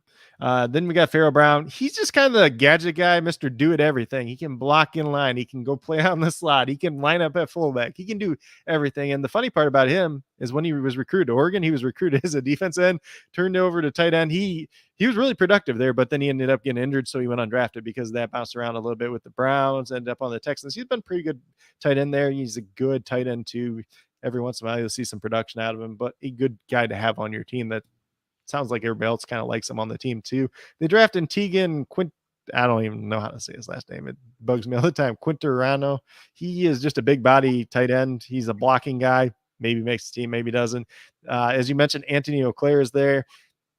Fun fact about him is he was a Canadian that actually liked to play football. And there was like stories about him, like when he was growing up and he tried to get his buddies to go out and play football with him, and everybody else wanted to play hockey. So nobody ever wanted to like go help him, like get better at football. And then they also brought in Daryl Daniels, but I don't think Daryl Daniels makes the team. Auclair might, Tegan might, who knows? Like one of those two has to make the team, but it's just kind of anyone's bet at that point in time. But Brevin Jordan, Pharaoh Brown guaranteed to make it. Brevin Jordan, I think you just hold on to for dynasty for a while, and I don't think they're gonna. He's done enough, especially if he does more this year, that they're probably not gonna replace him at this point in time. He's done enough, is right. Like he's done just enough to be a teaser. I'm not sure he's going to be anything special, but he is a nice. I think after one or two good games in the season this year, if he goes off for a game or two, I think I'm going to end up selling him for something, draft picks down the road, especially in next year's class. But not that there's tons of tight ends in next year's class. I think there's only a couple of them, but there's like 4 good ones. Yeah, that's. This year's class has a lot of decent tight ends. I mean, Dulcich is one of my favorite tight ends this year. Nobody even talks about him. And like, there's some decent tight ends in this year's class too. But again, there's only Trey McBride. I think is the only one that everybody's talking about. So I have a quick little funny story about Brevin Jordan. The only thing I know about the guy, I honestly don't know anything about Brevin Jordan, but I know a guy that met him on a plane ride one time, and he said he had no idea who he was at first. But the guy helped this old lady with her bag, helped her find her seat, and then he found out that he was sitting next to her. This old lady talked his ear off the entire flight. He was super polite about it, so respectful to the lady. And then at the end, she they were talking, and she was like, I just need your phone number and all this. And like, evidently the guy was like super nice about it. Gave out his information to the lady and said who he was, and then that's when the guy was like, "You're Brevin Jordan, like you just got drafted and to the Texans." And I guess like obviously this guy could have been, he could have just acted like he was asleep or whatever, but no, he talked to the lady the whole time. So sounds like he's a good guy. So I hope he gets that spot. Nice little feather in the cap for guys. Yeah, exactly. That's awesome. That's the biggest thing, I think, was kind of with this new regime, whether it was David Culley, Lovie Smith, but Caserio coming in. They're bringing in veterans that have good presence. They're bringing in the right type of people. Now, if only we could get rid of Jack Easterbean and Cal McNair. If we could just get rid of those two, then we'd be all right. But they're idiots. So that's a story for a different day. So tell me about these Titans. All right, so let's go ahead and move on to whatever's next. There's no tight ends of consequence. Chig. No. So we have Austin Hooper. Yay! He got Matt Ryan to a max contract with the Browns, and then he ended up coming over here to the Titans. And I'm not the biggest fan. He's decent. He can block. That's great for a tight end. He's not the best receiver, but he'll probably be better than Anthony Ferguson if we're all telling the truth. And so, like, it's not something that you're going to want for dynasty purposes, maybe you will, like a deep league, whatever. But he's going to be okay. Beyond that, it's Chig, like you said, Chig Okonkwo, whatever the hell his name is. It's tough to say. Yeah, I'm not their players' names now. Yeah. Well, yeah. So like the difference is that like we're talking about the third string tight end and not your second string wide receiver. So, in case it's weird for you, we can, we have actual good players here. But with Chig, I'm not overly excited about him. It's basically like a Kylan Granson, Mo Alley Cox, that kind of player. Like, no one you're going to be ever excited about, but maybe you'll have him on your team just to be like, hey, there's literally no one else I could have in this roster spot, so I'm going to have Chig Okonkwo, or I'm going to have Mo Alley Cox. And then you're going to be like, a year later, you're going to be like, well, that was fun. So now I'm going to go ahead and draft a rookie, and I'm going to go ahead and replace this player. Right. Exactly. I could have Anthony Schwartz into my roster before he busted out, but I got Chig Okonkwo. Exactly. Or not Anthony Schwartz because he's also garbage. Come on. Get off my guy. He just needs to go be on the Olympic track team already, Anthony Schwartz. Well, yeah. Olympics are very different from NFL. He's just really fast garbage. Yeah, fast. Like Marquise Goodwin, very good Olympics. Very bad NFL. Yep. Tell me about your little bit. We'll start with Coach Craig Sports real fast. But tell me about, have you been in the stadium at all, the stadium experience, anything, why it's the best to be a fan of your team in this division? So oddly enough, I have not been to Houston at the stadium. I grew up in Illinois. I live in Wisconsin now. I became a Texans fan because I was 11 years old when I really got into football. They were just kind of the new team. I played Madden a lot, so I did the expansion draft a lot with the new team, and that's just kind of how I got hooked. I fell in love with Andre Johnson. The rest was kind of history from there. So I'm seeing some very high-level players come through. A little bit of success here and there. Win the first round of the playoffs, get knocked out in the second round for many, many years in a row, it seems like. Listen to Bill O'Brien be a complete dick. And, just a terrible person and an idiot when it came to play calling and decision making and all that. Get up way big against Kansas City, and if you don't blow the lead in 3 minutes, then that's a whole nother story for a different day, though. But it's a little bit more difficult since Bob McNair died. Say whatever you want about him, but he at least knew how to run a business and a football team, and his son's a moron. So, and then they have Easterby there too. So, where are you from in Illinois? I grew up in the most northwest point. You probably would know, Antioch. You know where Galena is? Yeah, Galena's an awesome town. It's a beautiful city. Yeah, a lot of people from Chicago go up over there, on the weekends and stuff. We visit to see awesome stuff besides the Bean and shit like that downtown. Yeah. Yeah, I grew up about 10, 11 miles from there. It's right on the Illinois, Iowa, Wisconsin border. So Beautiful where I grew up, place. where I grew up, you could drive from my house to Wisconsin 1 mile, and from my house to Iowa 2 miles. Galena is the most beautiful city in the world when it comes fall, when all the leaves are changing colors. You can look down over those ravines and stuff. It's awesome. But as a Florida boy, I have absolutely no idea what you're talking about with fall, but it sounds pretty cool though. It's absolutely. Yeah, I went to Quincy College in Quincy, Illinois, and there was a kid from Florida there that never saw snow before, and he's like, it snowed one time, and he's like, what is this? And he came outside with it bundled up in 5 parkas, and it was 38 degrees outside. Dude, what are you doing? It's not even cold out yet. So he made a couple snowballs, and his hands were literally. He was like, I go, do not put hot water on your hands when you go back in the house. It's gonna hurt more than just putting cold water on there to get them warmed up again. So he didn't listen. He put hot water on his hands when they were frozen, and it hurt a lot more than it should have. But anyway, so the. Next, let's talk about John. Tell me about the situation with the Titans. What have you been any games in the Titan Stadium yet? So I have not. I'm actually a transposed, I guess, Titans fan from the Bucks. I grew up in Tampa. I live in Tampa basically, and they were terrible. And during the entire.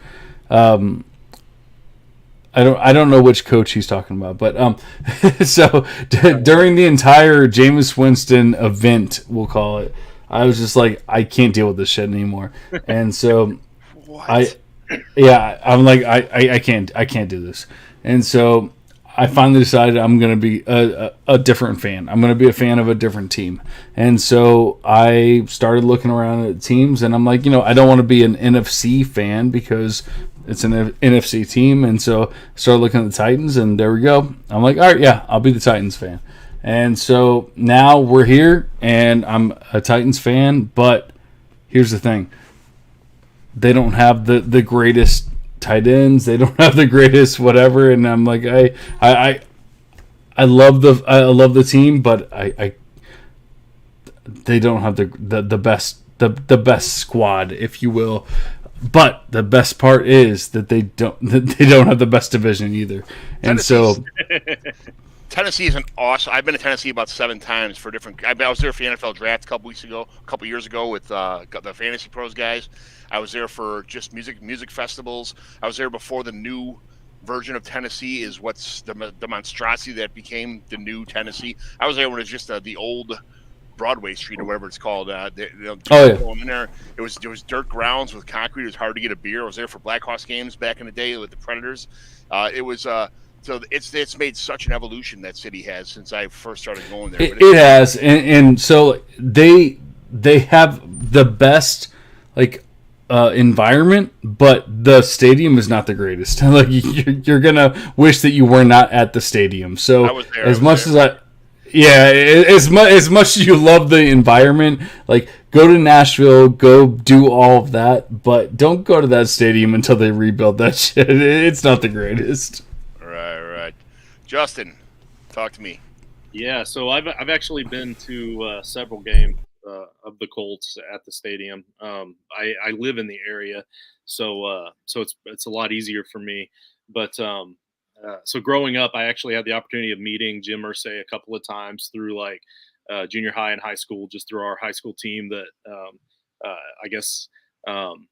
my coach went to church with one of the coaches that was on the team at the time, and he was able to hook us up. I was the ball boy a couple of times. I got to shake Marvin Harrison's hand his rookie year, and I told him, this is a true story. I told him then that he was going to be a Hall of Famer his rookie year. I just knew it because that dude was amazing. The way he could find the open holes in any zone coverage, the man was open 100% of every route he ever ran against the zone, and I was in awe when that happened. But it's also easy to be a Colts fan when, historically speaking, they are the most winningest team in the division. Just kind of makes it pretty easy. I know recently, the last couple seasons, the Titans have won the division. They earned it in 2020, and then they backed in last season. And talking about a decade ago, what the fuck? Yeah, no, I'm saying over the course of the history of this division, just like I said. So from 2009 on, every time a team wins the division, they win it 2 years in a row, except for that one season in 2017 that somehow Jacksonville snuck in there. Who knows how that happened? But so after that 2-year stint, they kind of quit. So it should be time for the Colts to take it over again, because we know it's not going to be Jacksonville or Houston. So it's easy to be a Colts fan. I'm excited. I'm excited for the next 2 seasons of division wins, and then we'll see where we go from there. From you guys who have not been to Indianapolis, I drove past it when they were building that stadium, and I've been to the city about 7 times since then. The stadium's awesome. I was there for a Bears game, I think it was 2 or 3 years ago. The stadium's awesome there. The restaurants around there are awesome. The city, it's a beautiful surrounding area around that stadium. I love downtown Indianapolis is pretty cool to be at, actually. Yeah, and it's designed to be a sports town too. That's why we get the combine every year, and that's why they've moved all of the Big Ten championship games to Indianapolis. It's designed for those periodic spurts of a lot of business, a little bit at a time. So, they've improved it a lot in the last 20 years. I will say that. Zach, talk to me. So I'm not a Jacksonville fan. I do live in Florida. I've not been to the stadium. I've actually been to the Tampa Bay Bucs Stadium. But Jacksonville does have a dirty hot tub at their stadium, so that's more than anybody else in this division can say. There we go.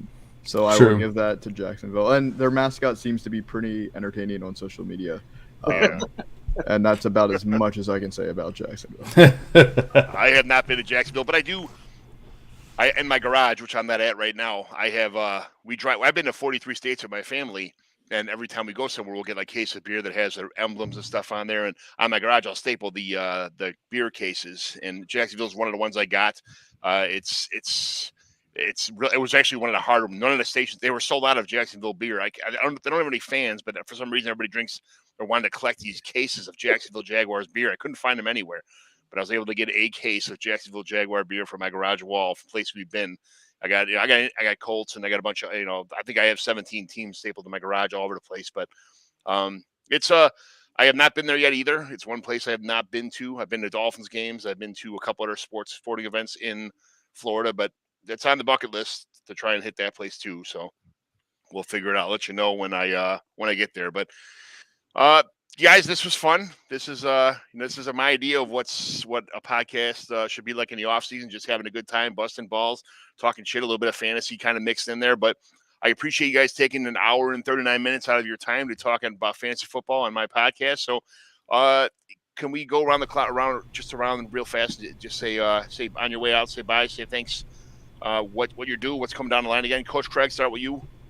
Yeah, so once again, thank you for this opportunity. It was great to hang out with all you guys. I know some of you guys I follow on Twitter, and some of you guys I've probably ran into here and there, but not really met in person before this. So it was great to be with all you guys. And obviously you can find me on Twitter at Coach Craig Sport, on YouTube at Coach Craig Sports. This is just kind of a quick rundown. Mainly it's the MLB DFS at this point in time. I'm probably going to do a little bit of my deeper dive into Dynasty series coming up here in a little bit as well. Thanks a lot, man. Justin Stevens, talk to me. So we have a lot coming down the pipeline, a heck of a lot, just like I talked about at the beginning. But I do want to say, first off, I already did follow all of you guys before and on Twitter. And now that I've met you in person, I'm really glad that I do. I had a lot of fun tonight. Even you, John, I really appreciate your input. This was a really fun episode. A whole lot of I do want to throw out there, though, we have our listener league. It's a Frankenstein league. It's not like anything you've ever seen before. It's a 5-copy league. We even have what we call power cards that you can play, where you can just randomly get bonus points from a player or on any given week, and then you can see players from other guys. And it's 60 teams, 5 copies, $25 entry, I believe. But for anybody that's actually watching this episode right now, if you DM me, I'm going to give you a free entry into the Frankenstein League. But you got to DM me and show me that you were watching this episode. So and I'm going to put it out there on Twitter as well. But we need to fill that. We got like 10 spots left. And then we're gonna be at Canton for the Hall of Fame for the Fantasy Football Convention. The Fantasy Football Expo. Yep, thank you very much, John. And that's in August. You're going to see us around, so hit us up when you get there and buy me a drink. Appreciate you. I was at the Expo last year. It was absolutely awesome. It was we didn't even have to buy drinks last year. That one dude that was the DJ that was in charge of running up on stage was just going around giving everybody drink cards. Yeah, nice. I was the sticker bitch for one of the draft boards, and I think I was drinking Jameson ginger ales, and everybody's like, every time they get a drink, like, hey John, you want one? They come back with 2 Jameson ginger ales. I think I had like 16 of them when I was doing the draft board. So it was a great weekend for me. Zach, thanks for coming on. Tell me about yourself here. So again, I cannot stress this enough. I am not a Jaguars. Very clear. So if you did not tune in the beginning or the middle, I'm catching you at the end. I am not a Jaguars fan. But no, it was great to be with you guys. It was a lot of fun. You follow me at FF Chalupa Batman. Like I said, I write for a few different teams. So if you just follow me on there, I tweet everything out, post everything on there. So again, thanks for having me, guys. And again, not a Jaguars fan. Thanks for committing Harry Carey here, falling on your sword for the Jaguars. So really appreciate it. You made the show pretty for not being a Jaguars fan. I appreciate your humor, everything you brought to the show tonight. So yeah, Zach, I wouldn't admit it either. That's right. I can fake it, but I am not a Jaguars. That's what she said. All right, Big John, tell me where everybody what's going on. All right, so the first time I ever saw Justin FF's profile on Toilets to Titles, I thought it was Toilets to Titties, and I definitely have always stuck to that. And so, as far as I'm concerned, it's 100% always will be toilets to titties. Tell you what, That's we'll do anything for a click. Yeah, but I love it. It's toilets to titties. They have good, they have good stuff, even if they talk about the Colts every once in a while. So like you should listen to them. But but this is a lot of fun, and I'm not to say that I'm surprised, but everyone brought their stuff. Everyone brought good stuff, and so I'm very proud of these guys for actually having something, especially the Jaguars.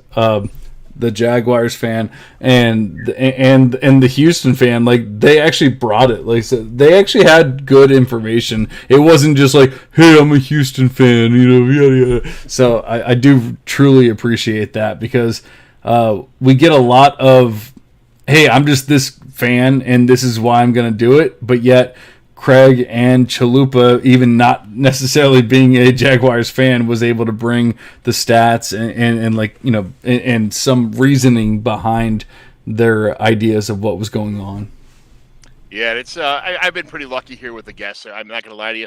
These shows would not be what they were if I didn't have people like you guys and the past and the guests in the future that are going to do take their favorite teams also.